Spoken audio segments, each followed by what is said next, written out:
அனைவருக்கும் வணக்கம். இப்போ நம்ம பார்க்க போகிற ரெசிபி உருளைக்கிழங்கு வடை.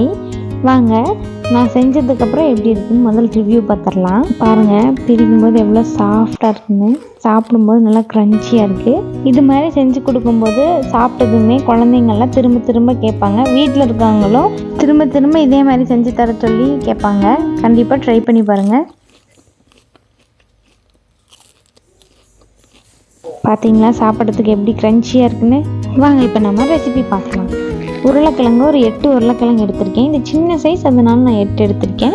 பெரிய சைஸாக இருந்தால் நீங்கள் ஒரு 4 எடுத்துக்கோங்க. முதல் தோலெல்லாம் சீவிட்டு அதை தண்ணியில் ஆட் பண்ணி வச்சுக்கலாம்.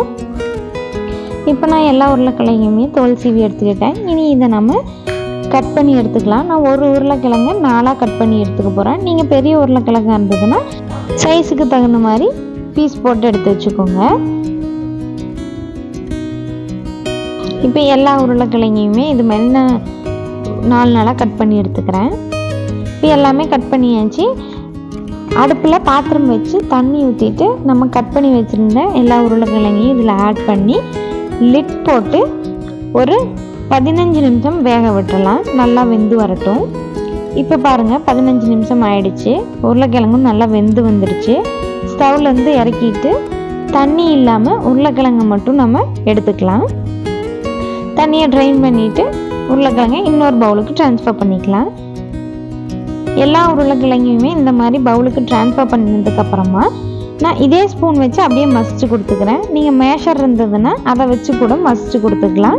நல்லா வெந்து வந்துருக்கிறதுனால ஈஸியாகவே மசிஞ்சு வந்துடும். சூடாக இருக்கும்போது நம்ம மசிக்கிறதுனால இன்னுமே ஈஸியாக மசிஞ்சு வந்துடும். இப்போ பாருங்கள், இந்த அளவுக்கு நான் மசிச்சு எடுத்துக்கிட்டேன். இப்படி இதை லெவல் பண்ணி வச்சுக்கலாம். அடுத்து இதில் தேவையான அளவு உப்பு, 1 ஸ்பூன் அளவுக்கு மிளகாய்த்தூள், 1 ஸ்பூன் அளவுக்கு பெப்பர் ஆட் பண்ணிக்கிறேன். இதையும் நம்ம உருளைக்கிழங்கு கூட நல்லா மிக்ஸ் பண்ணி கொடுத்துக்கலாம்.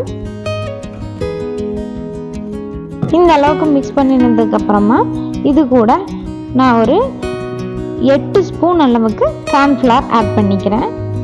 கார்ன்ஃப்ளவர் மாவு ஆட் பண்ணிவிட்டு இதையும் நம்ம உருளைக்கிழங்கு கூட நல்லா மிக்ஸ் பண்ணி கொடுத்துக்கலாம்.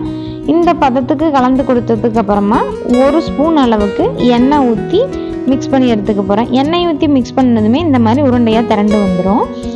இனி நாம் இதை சின்ன சின்ன உருண்டைகளாக பிடிச்சி வச்சுக்கலாம். இது நீங்கள் கையில் எடுத்து அழுத்தி கொடுத்தீங்கன்னாவே ஈஸியாகவே உருண்டை வந்துடும். அதுக்கப்புறம் இதை லைட்டாக பாமில் வச்சு ப்ரெஸ் பண்ணிங்க அப்படின்னா ரவுண்ட் ஷேப் ஈஸியாகவே கிடச்சிடும். உங்களுக்கு உடையிற மாதிரி இருந்தது அப்படின்னா நீங்கள் இன்னொரு தடவை நல்லா உருண்டையை அழுத்தி கொடுத்து பிடிச்சிட்டு இந்த மாதிரி வச்சு அழுத்தி கொடுத்தீங்கன்னா ஈஸியாக ரவுண்ட் ஷேப் கிடச்சிரும். அடுத்தது கத்தி வச்சு அதுக்கு மேலே கட் பண்ணிக்கலாம். டிசைனுக்காக தான் இந்த மாதிரி நம்ம அழகாக கட் பண்ணி எடுத்துக்கிறது. பாருங்கள், இன்னொரு உருண்டை எடுத்து இந்த மாதிரி வச்சு அழுத்தினோன்னா ரவுண்ட் ஷேப் அழகாக வந்துடும். அப்புறம் நம்ம கத்தி வச்சு கட் பண்ணி எடுத்துக்கலாம். இது இன்னொரு ஷேப்.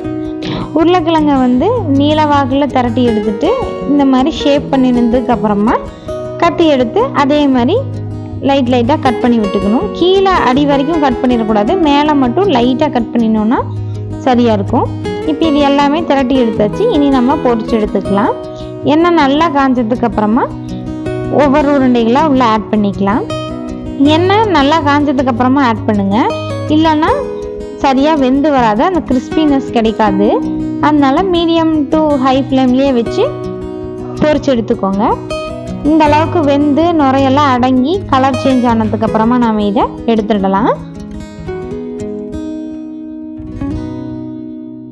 இதே மாதிரி நம்ம இன்னொரு ஷேப் செஞ்சோம் இல்லைங்களா, அதையும் போட்டு பொரிச்சு எடுத்துக்கலாம். எண்ணெயோட ஹீட் தான் அதில் ரொம்ப முக்கியம்.